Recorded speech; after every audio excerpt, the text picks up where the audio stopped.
जी अस्सलाम वालेकुम रहमतुल्लाह। उम्मीद है आप सब खैरियत से होंगे। आज 16 मई का दिन था और चेयरमैन तहरीक इंसाफ इमरान खान साहब की सुप्रीम कोर्ट में वीडियो लिंक के ज़रिए आज पेशी थी और इसी मौका पर आज इमरान खान साहब की एक तस्वीर मंजर आम पर आई जिसने सोशल मीडिया के ऊपर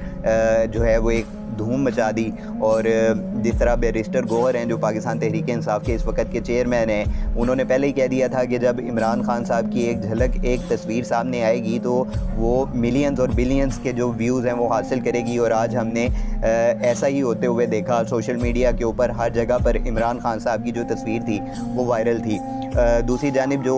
ये तस्वीर वायरल होने की वजह से सुप्रीम कोर्ट की जानिब से तहकीकात का बाकायदा आगाज़ कर दिया गया है कि ये तस्वीर सोशल मीडिया पर कैसे वायरल हुई। ये हाल है कि अभी सिर्फ इमरान खान साहब की सिर्फ तस्वीर मंजर आम पर आई है और पीडीएम का जितना टोला था और इस वक्त की जो मौजूदा हुकूमत है वो बौखलाहट का शिकार हो गई है कि ये क्या हो रहा है। दूसरी जानिब आप देखें कि जो 9 मई का जो बयानिया था वो अपने आप में दफन होता हुआ नज़र आ रहा है। DGISPR साहब की प्रेस ब्रीफिंग के भी कोई ख़ास नताइज हमें देखने को नहीं मिले और इसके बावजूद जो मौलाना फजलुर रहमान साहब हैं वो अपने जलसों में अपनी तकारीर में इस्टेब्लिशमेंट को आड़े हाथों ले रहे हैं और वो खुलकर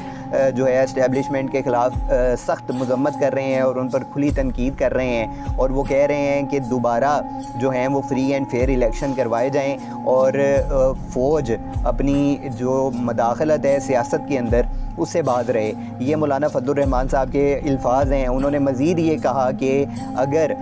जो पाकिस्तान की अफवाज हैं वो सरहदों की हिफाजत करेगी तो वो हमारी पलकों पर रहेगी और अगर वो सियासत में मुदाखलत करने की कोशिश करेगी तो फिर मैं उनकी राह में ज़रूर आऊँगा। ये मौलाना फजलुर रहमान साहब के अल्फाज हैं। और साथ ही उनका जो बयानिया था इमरान खान साहब के मुतल्लिक यहूदी एजेंट का,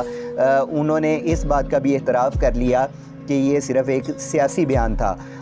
जिस तरह के हालात हैं और जो मुआशी बहरान में धकेल दिया गया है, इस मुल्क को बदतरीन मुआशी बहरान में धकेल दिया गया है। हर चीज़ की जो अशिया की कीमतें हैं आसमानों के साथ बातें कर रही हैं और ख़ास करके जो पीडीएम का जो दौरे हुकूमत रहा और उसके बाद जो निगरान केयर टेकर सेटअप रहा और उसके बाद जो ये मौजूदा हुकूमत जो बनाई गई, जो मुसल्लत की गई इस आवाम के ऊपर,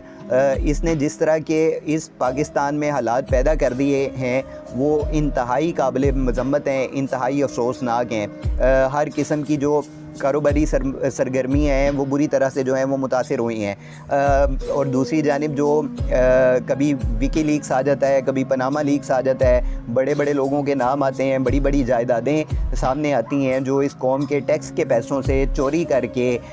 दूसरे बैरून मुल्कों में अपनी जायदादें ख़रीदते हैं। इसी तरह ये जो एक नया स्कैंडल सामने आया प्रॉपर्टी लीक्स के हवाले से कि जिसमें पाकिस्तानियों की तकरीबन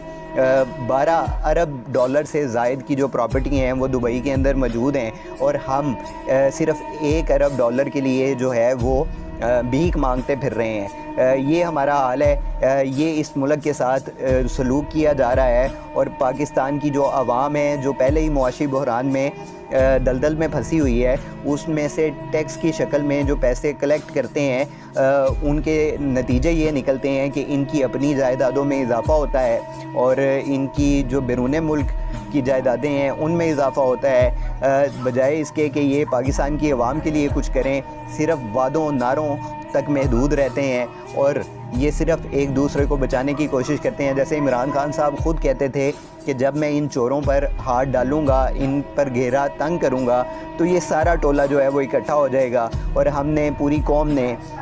ये देखा कि पीडीएम की शक्ल में किस तरह ये सारी सियासी जमातें एक दूसरे की चोरी को छुपाने के लिए एक पेज पर आ गईं और उसके बाद जब इससे भी बात ना बन सकी और इस्टेब्लिशमेंट को खुलकर सामने आना पड़ा, 9 मई का वाक़या कराना पड़ा, एक इंतहाई अफसोसनाक जो वाक़या इस मुल्क की तारीख़ में जो किया गया है वो भी इंतहाई अफसोसनाक है। और इस सारे मामलात को देखते हुए पाकिस्तान से की आवाम के साथ जो ये सलूक किया जा रहा है वो इंतहाई जो है वो काबिल मज़म्मत है। और हम ये जो माफ़ियों तलाफ़ियों के सिलसिले चल रहे हैं, कौन किससे माफ़ी मांगेगा, कौन किससे माफ़ी मांगनी चाहिए, तो अर्ज़ ये है कि पाकिस्तान की आवाम से आपको माफ़ी मांगनी चाहिए कि 70 दहाइयों से आपने इस कौम का क्या हाल कर दिया, इस कौम के नौजवानों का क्या हाल कर दिया कि जो पाकिस्तान को जिस दोराहे पर ला के आपने खड़ा कर दिया है। ये जितने भी सियासतदान 70 दहाइयों से जिनकी नस्लें इस इक़्तिदार के ऊपर काबिज़ रही हैं, इनको माफ़ी मांगनी चाहिए पाकिस्तान की आवाम से।